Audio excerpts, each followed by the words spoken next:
Hey guys, we finally have in our hands after a long wait. This figure was supposed to come out like December of last year.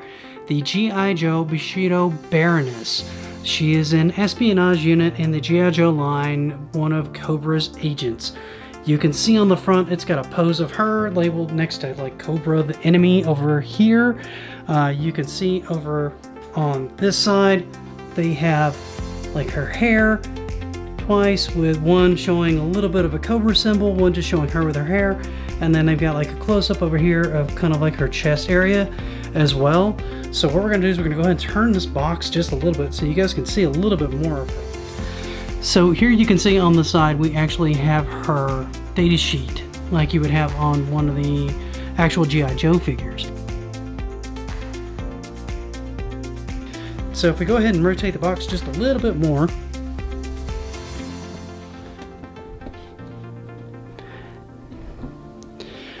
you can see they have a really good picture of her with her Bushido look on the back. Now, why they didn't do this on the front, I'm not really sure. I guess they wanted you to be able to see inside the box. It actually says she comes with a diorama base, which is kind of cool. And she comes with her Uzi, and I believe it comes with a silencer as well. But what we're going to do is we're going to pause here. We're going to kind of open her up and take a look at her. Kind of look at the ins and outs and get some really good shots of her, so you guys can see what you may be investing in if you choose to pick up this figure. I myself couldn't wait long enough. The fact that they kept announcing more and more of them, they have at least 2 color repaints of her coming out. Before they even brought out the first one was incredibly frustrating to me. So I am very glad to have her in hand finally. So I am super excited to share this one with you guys, so hang tight with me.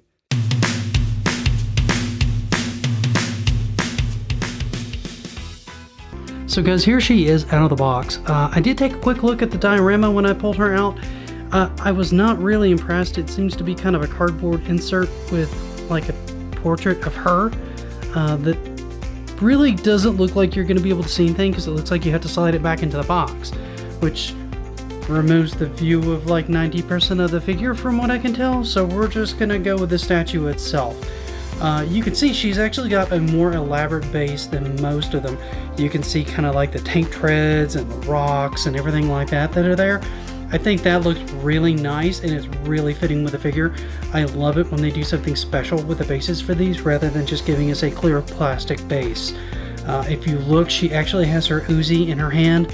The hand comes separate from the figure when you pull it out, so you will have to slot it in.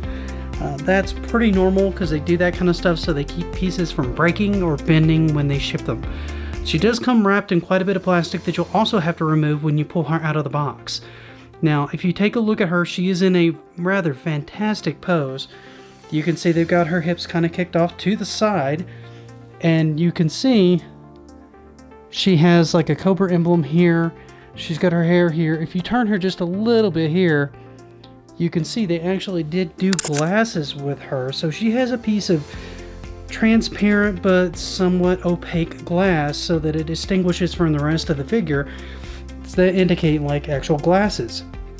You can also see they've done really good detail on the belt here and on the boots. Like if you take a look at the boots here, you can see they look pretty fantastic and they've got a lot of detail on them. Now if we continue to turn her around a little bit more, you can see they've done the same kind of scaling that they did on Scarlet. If you look here, there's like that kind of scale mail look that they did with her way back in the day. And I'll try to link that video to the end of this one too, in case you guys missed that one, because she's an amazing figure too. And then here draped over her with her hair draped over it, you can see she has a Cobra symbol on her gauntlet as well. Now, if we keep kind of rotating her around a little bit, you can see they've done a really good job of like articulating like her hair kind of moving, and then on the opposite arm you can get a better look at that actual gauntlet as well. So what I'm going to do is I'm going to get a couple more shots of her and try to get some more movement and everything like that, and kind of go over this in a little bit more detail as well. That way you guys get a good feel for how she looks.